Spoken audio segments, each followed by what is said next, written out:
Well, I don't know why I thought of this. Welcome to the garage, by the way, ladies and gentlemen, the court of public opinion. Jeremy Cordeaux and Pete's here and Gary's here. I don't know why I thought of this, but what would be the cleverest merchandising stunt in marketing history? Now, you might like to talk to me tomorrow about your ideas on that. Or we could get the master of such things, a guy called Max Markson. He's thought up some incredibly successful stunts in his time.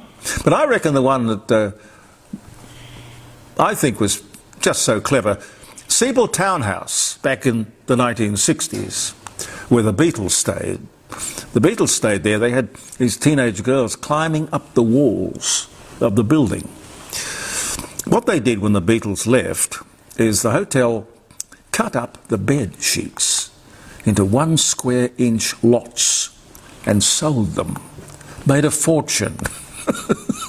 What a clever idea. It is true. Absolutely true. Anyway, tomorrow you might like to have a chat about such things. A little diversion from all the heavy stuff of the day and the year and the times we live in. Now, do you want to hear something really stupid? Now, I know that 5AA here in Adelaide, which is owned by Lachlan Murdoch, has gone woke. But I saw that News Limited, this is the group overall, seems to be going the same way, sadly. Although Lachlan is the head of News Limited these days, I suppose it's not surprising. But I don't want to attribute this to him if it's not fair to do so. Maybe he doesn't even know about it. But apparently the Daily Telegraph, which is the biggest selling daily newspaper in Sydney, which is the biggest city in the country, there was a story on the front page of the paper last week which featured someone, I take it a victim of crime, some sort of crime, holding a dog. The newspaper editor, I assume, decided to pixelate the face of the dog. Can you imagine? It is what they do in the woke media these days. You know, they pixelate the faces of children, they pixelate the number plates of cars, this sort of crap. But I have never seen in my life anything as stupid as pixelating a dog's face, lest it be recognised. I mean, how many dogs read the Daily Telegraph? Oh, it's amazing. One of the greatest nation-building projects was the Inland Railway, which was established by a Liberal government, a coalition government, and then cancelled by the Labor Party just recently. It was to go from Melbourne to Brisbane, but will now finish at Parkes. It should have gone to Brisbane. Now, I've mentioned this project before to you. The project was about carrying freight. It was about taking trucks off the road, saving the wear and tear, making the roads safer, improving our infrastructure and environment enormously. Now we have a train line to nowhere. No offence, Parkes, I don't mean it like that, but you get what I mean. We have acquired the land, we've bought the corridor all the way to Brisbane. What a waste to stop the project at Parkes. Catherine King, the minister, was on the ABC the other night defending her decision to abandon it. Now, I looked her up, Catherine King. Catherine was a social worker in the real world in Ballarat. Anyway, I kept on Googling. Go Googling sometimes. It's a bit like going down a rabbit hole. But my question was simple. What does Catherine King, the Infrastructure and Transport Minister, know about infrastructure and transport? That was my question, more or less. You know what? It couldn't tell me a thing. Nothing. Because, ladies and gentlemen, she knows nothing about her portfolio. Well, that is, as far as I can see, unless you can tell me otherwise. As far as I can see, she's not qualified to make a decision like this, a multi-billion-dollar decision. Yes, costs have blown out, but what would you expect with the trade union movement around the place, and probably the CFMEU, the construction unit? I guess they'd have to be involved, wouldn't they? We have priced ourselves out of just about every market you can think of. But the other thing you'd have to consider is this, that the Transport Workers Union, the TWU, now these are the people who run the trucking industry, the heavy road transports. These are the people, along with the CFMEU and the AWU and all the rest of them, these are the people who run the Labour Party. So you can imagine the lobbying that went on.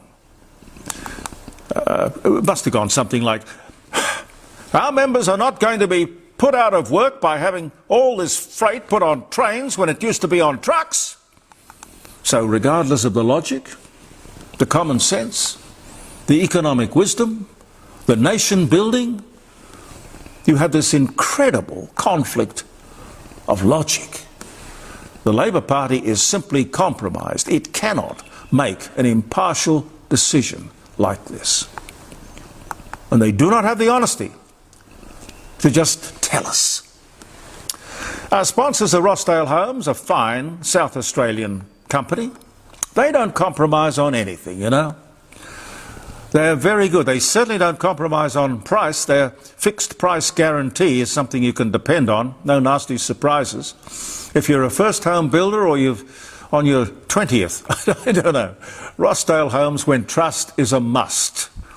And remember this, only you can change the price. Okay, peace of mind and quality, the rossdalehomescompany.com.au. Look them up. I'll tell you one group of people who are going to be thrilled with this budget. The tax avoidance business.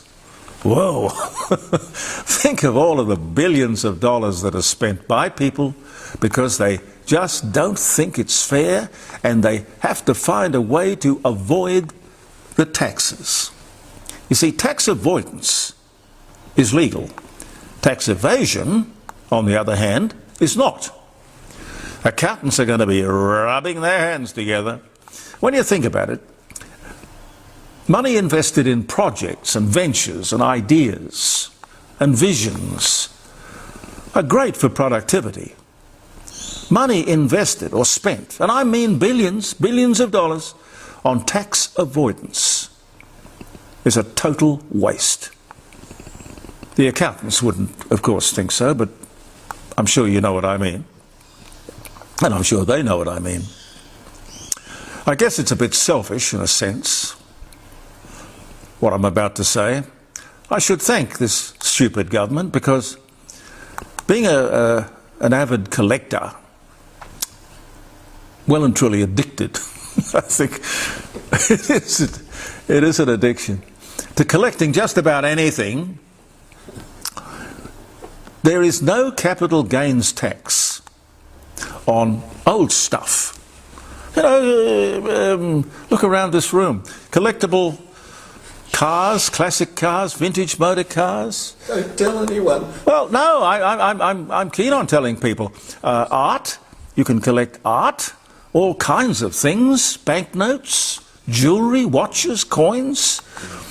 No capital gains tax. No tax unless, of course, you're a dealer. Well, that's a different thing.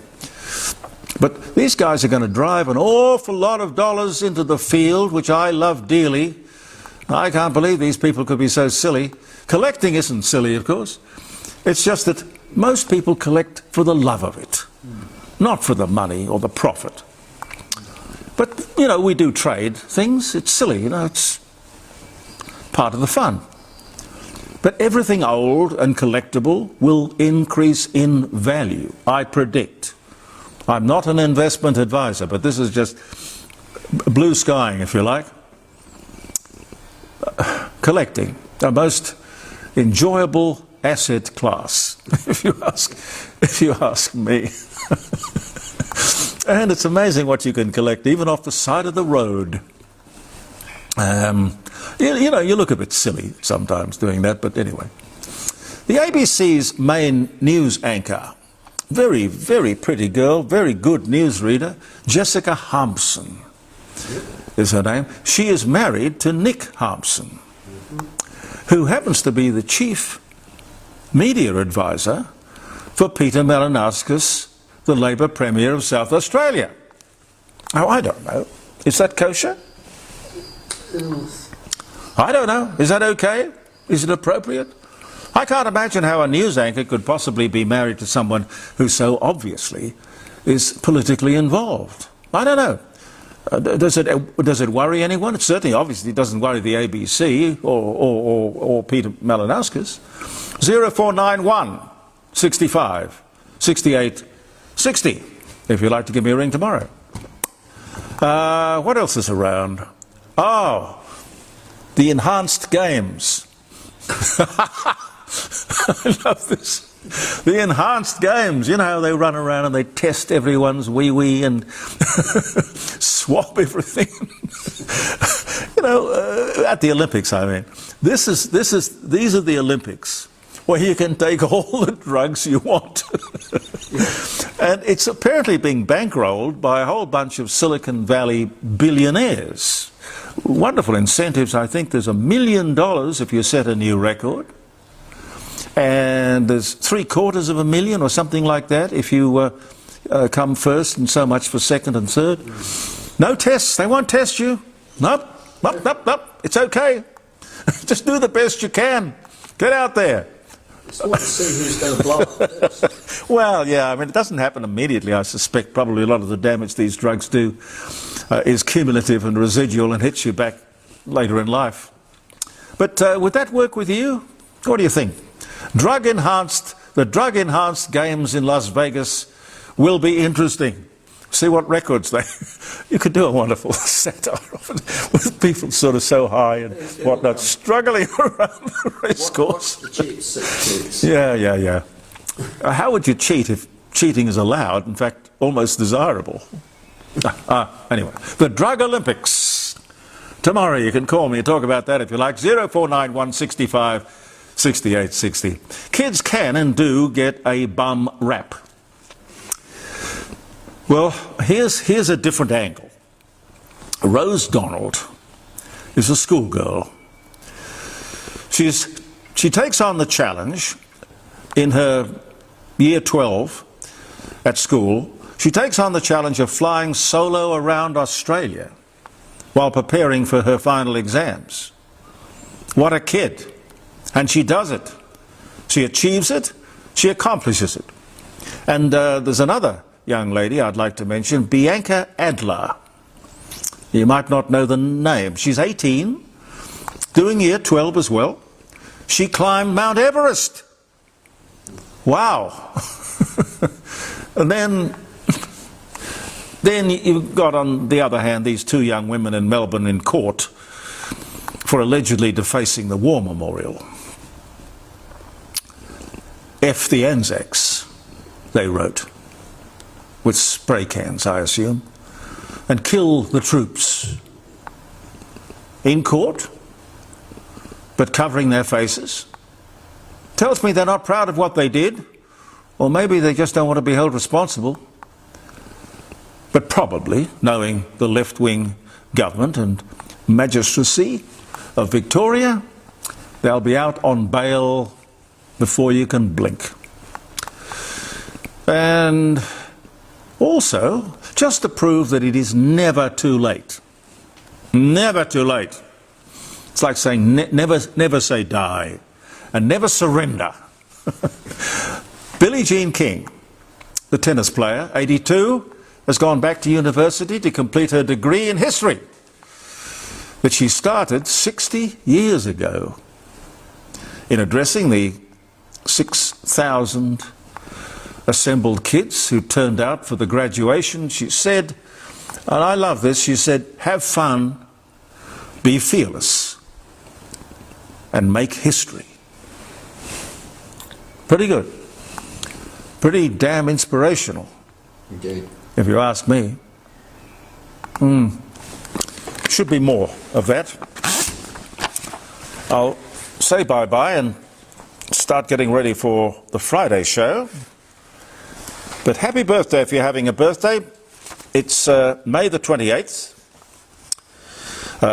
Edouard and André Michelin introduced the Michelin Tire Company. Well, they incorporated it on this day in 1889. And do you know why? Caroline tells me. Do you know why they came up with the Michelin? Absolutely no idea. The Michelin restaurant thing where you know they had. Was it so many plates, or you got Stars, I think. stars? Yeah. They worked out that for their tire business to be successful, people had to get around the place. So he would give them a reason to go out, and what better reason to go out and visit a fine restaurant? Well, that's Caroline. Caroline tells me that's the story, and I've learned not to doubt.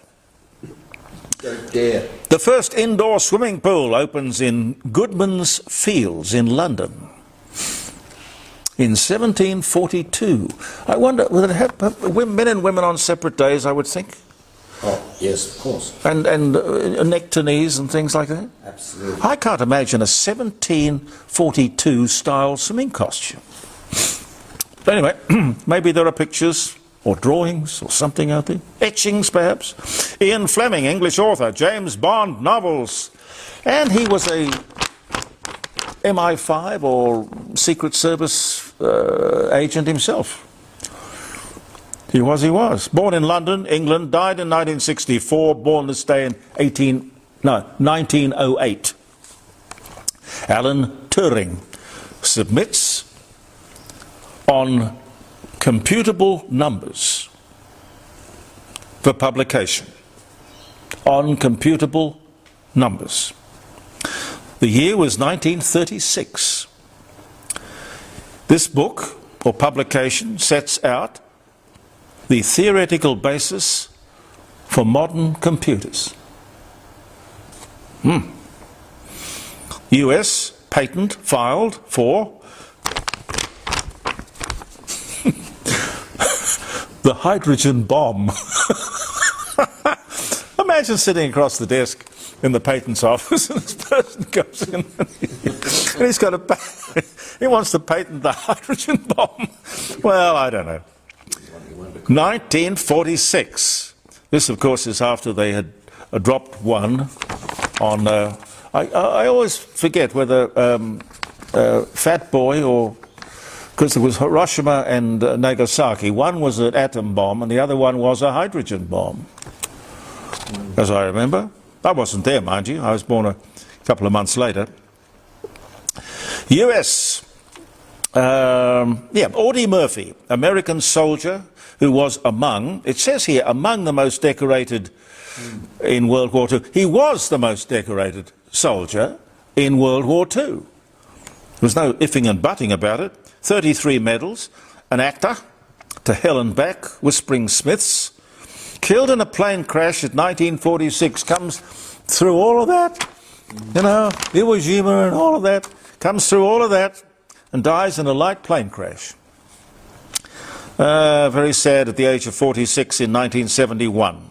First all-colour talking picture, On with the Show, it was called. Exhibited in New York City on this day in 1929, believe it or not. Joan of Arc is accused of relapsing into heresy by donning male clothing again. We told you not to do that. There's a lot of that around. Providing justification for her execution in 1431. In all of the, I suppose there's a bit of artistic license involved in it, but all of the artistic depictions of Joan of Arc, she's up there with a sword and a flag, and she's got half her tunic ripped off, revealing her breast, her left breast. I don't know what she was trying to... Perhaps not her, just the artists. I don't know. 1431. Joan of Arc. American aviator Linda Finch completes Amelia Earhart's ill-fated attempt for a round-the-world flight on this day in 1997. Took a while for somebody else to have a go at it. Kylie Minogue, Australian pop singer and songwriter. Can't Get You Out of My Head, an actress born in Melbourne, in Australia. Kylie Minogue, 1968 was the year. Noah Webster, American lexicographer, Webster's Dictionary, dies at 84. 1843 was the year. American automobile makers Dodge and Chrysler merge on this day in 1928. Yep. US President Andrew Jackson signs the Indian Removal Act, a key law leading to the forced removal of the Cherokee, the Chickasaw, the Choctaw, Creek, and Seminole. Yeah, Seminole tribes. Creek. Oh, no. C-R-E-E-K. Stolen generations, Jeremy. Well, yeah. They were all taken out of Georgia and the surrounding states, setting the stage for the Cherokee Trail of Tears. That was 1830. No wonder they were hopping mad. Henry Bolte becomes Premier of the state of Victoria, 1955. Johnson & Johnson go on trial in Oklahoma accused of deceptive marketing. They were sort of selling painkillers, downplaying the risk of addiction. 2,000 cases have been brought against the pharmaceutical firm, not just Johnson & Johnson, but lots of them. In America, you know, it's a lawyer's picnic, isn't it? Doesn't matter what you do, you're potentially in harm's way. The White House plumbers break in at the Democratic headquarters. This is the Watergate scandal, 1972. This is the first break-in. Obviously, there were several. Tom Uren, the Australian politician, former prisoner of war, Australian Heritage and Conservation campaigner, born Sydney, died in 2015. I used to talk to him. I liked him a lot. He was a nice, old-fashioned Labor guy, Tom Uren. 1921 was the year. Gladys Knight, famous for her pips. Gladys Knight, American singer, known as the Empress of Soul. Midnight Train to Georgia. 1944. We shall leave it there. Thank you very much for being with us. And I hope you might be able to join us tomorrow in the Court of Public Opinion around the dining room table, jeremycordeaux.com, for 3 hours live streaming, phone calls, guests. Oh, Frank Pangola's going to be there, I know. I think Professor Plimer, John Bruni, Dr. John Bruni from Sage International. All sorts of things happening tomorrow. John Quirk, I think, too. I didn't bring down the notes, but that doesn't matter. We'll make it interesting for you, because we do want you to come back here in the garage and around the dining room table. Thank you for viewing the Court of Public Opinion. I'm Jeremy Cordeaux. Believe in yourself, and goodbye for now.